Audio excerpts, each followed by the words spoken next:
Alors, je suis Vincent Dieutre et je montre ici au Festival de Nyon Vision du réel mon film Déchiré grave. Alors, je vois qu'il y a trois questions. Je vais lire la première. Quelle était l'idée de départ de votre film? Donc là, il s'agit d'un...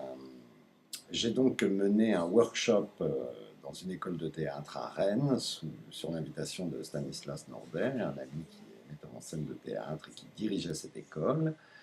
Et on a fixé des règles du jeu, on a trouvé un petit peu un dispositif d'enseignement. Et c'est au retour à Paris, en revisionnant ces rushs, que m'est venue l'idée de les rassembler dans un film. Et toujours avec l'accord et l'aide de Stanislas Nordet, de lui donner la forme qu'il a maintenant. Donc il n'y avait pas vraiment une idée de film au départ, mais plus l'idée d'un exercice pédagogique d'un réalisateur plutôt du côté du documentaire avec des jeunes élèves comédiens. Voilà. Et par contre, l'idée avec eux de cette règle du jeu était de leur faire pendant la première semaine écrire des monologues, des rôles, d'après des recherches qu'ils ont faites sur les sites de télé-réalité. Donc parfois de mélanger deux personnages, en tout cas d'écrire un rôle où moi j'étais un petit peu comme quelqu'un qui ferait passer un casting, il récitait ce rôle. Et aussi on a essayé de, pour chacun des personnages qui ont été inventés, il y avait donc 8 étudiants, 8 personnages, de leur trouver leur place dans Rennes, c'est-à-dire où est-ce qu'ils habitent, où est-ce qu'ils sortent, comment ils apparaissent dans la ville, etc. Donc ça, c'était l'idée de départ, étant un peu de montrer une espèce d'état de la France d'aujourd'hui. Il se trouve en plus que c'était la période des élections, donc d'inscrire ça dans l'espace de Rennes et dans cette période de temps de mai 2012. Alors, quels ont été les défis esthétiques et éthiques affrontés? Le défi éthique, il n'y en avait pas vraiment, si ce n'est de ne jamais se poser dans une position de moquerie ou de surplomb des personnages qu'on a pu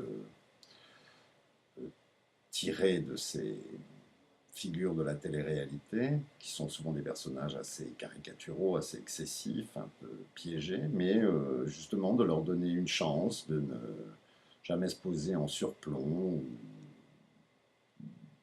justement dans la position un peu qu'on leur donne dans ces émissions, qui est un peu une caricature, mais plutôt voilà, de voir aussi quelles étaient leurs puissances d'émotion, leurs blessures, leurs fragilités, et d'essayer de pour chaque comédien, de se les approprier euh, sans, sans justement passer par l'idée du stand-up, du comique, ou même